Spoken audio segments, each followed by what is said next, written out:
Général Courbet, veuillez accepter l'hommage de ce livre. Je suis le subordonné Garneau. C'est une démonstration de respect et de loyauté pour vous de nous conduire à la victoire dans ce pays de Taïwan.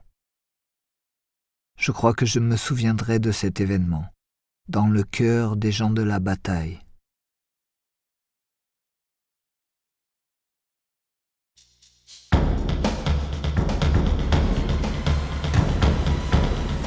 Au petit matin du 5 août 1884, le lieutenant-général Courbet a donné l'ordre de se préparer au combat à tous les navires. À 8 heures exactement, nous avons tiré le premier obus sur Keelung. Et l'attaque dans le nord de Taïwan a officiellement commencé. Les forts du port de Keelung ont immédiatement répondu par le même violent feu d'artillerie. La première rangée d'obus de la nouvelle batterie sur l'île de Sheliao a frappé notre navire. 3 des 5 obus ont brisé le blindage de notre coque, mais personne n'a été blessé lors de l'explosion. Un seul canon a été endommagé. Je ne m'attendais pas à ce que ce nouveau soit sur l'île de Sheliao. D'après des archives chronologiques fiables, les Qing ont débarqué ici vers 1430 et ont vécu avec les autochtones de l'île.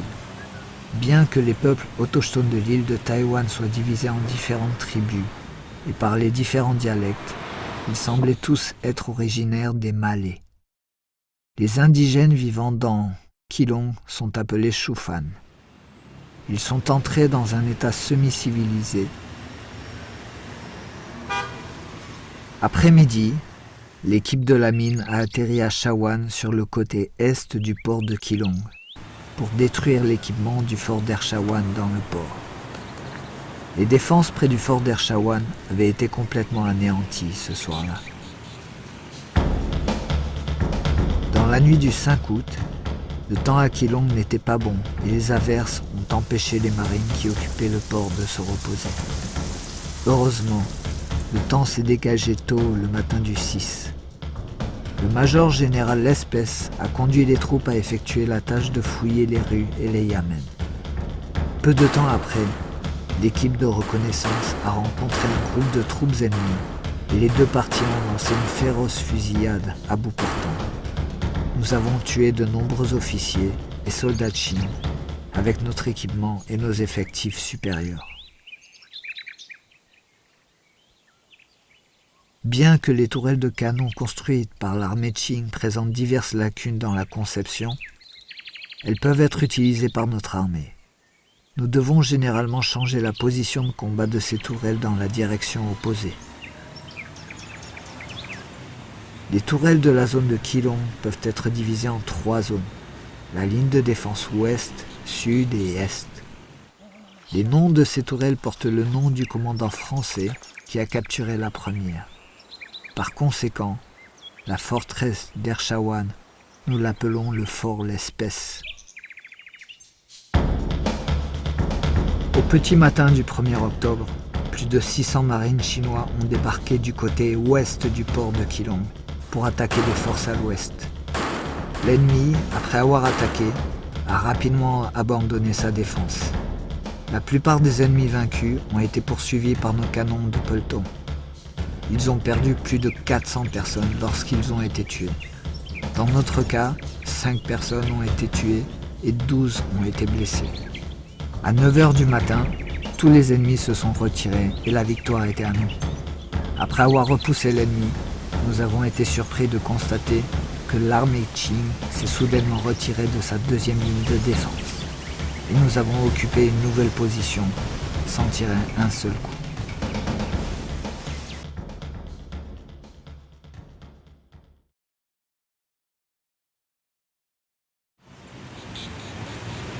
Au début de l'occupation du marché de Keelung, les habitants ont été soulagés par notre attitude et a même fait des transactions avec certains de nos soldats français.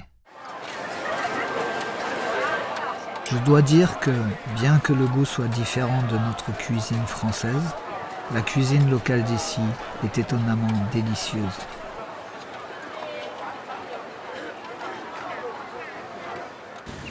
L'une de nos tâches à Keelung consiste également à rechercher des mines de charbon à proximité. Mais personne ne connaît l'emplacement exact des mines. Et des mines de charbon qui ont été exploitées se trouvent à Ching. Avant que l'armée ne recule, ils ont tous été bombardés.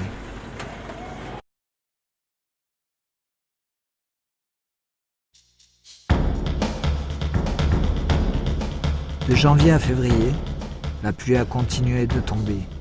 L'occupation de Keelung a dépassé les attentes. Keelung a toujours été l'un des endroits les moins hygiéniques le long de la côte asiatique. En plus des victimes de la bataille, il y a eu un développement de diverses maladies infectieuses dans cet environnement difficile. Certaines personnes étant encore en bonne santé le matin sont décédées dans l'après-midi et pas le temps de les envoyer à l'hôpital. Le temps fut beau à 4 heures de l'après-midi du 4 mars. Toute notre colonne était rassemblée dans les hautes terres de l'Est. L'affrontement entre notre armée et l'armée de Qing a été féroce. Pendant cette période, les activités des soldats de Qing ont été fréquentes.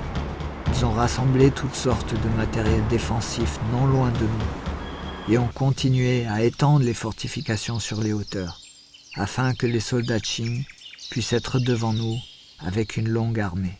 La ligne défensive d'environ 6 km allait et venait sans être touchée par des tirs d'artillerie, rendant notre offensive bloquée et incapable d'avancer.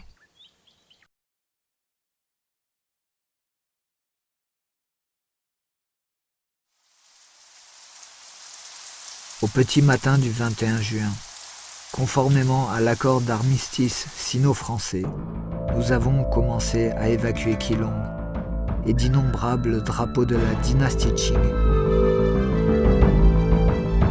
ont été érigés sur la colline nouvellement abandonnée.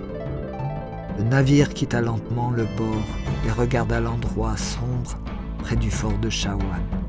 C'était le cimetière où les soldats français étaient enterrés. Ils resteraient seuls sur ce terrain à 6500 km de leur ville natale.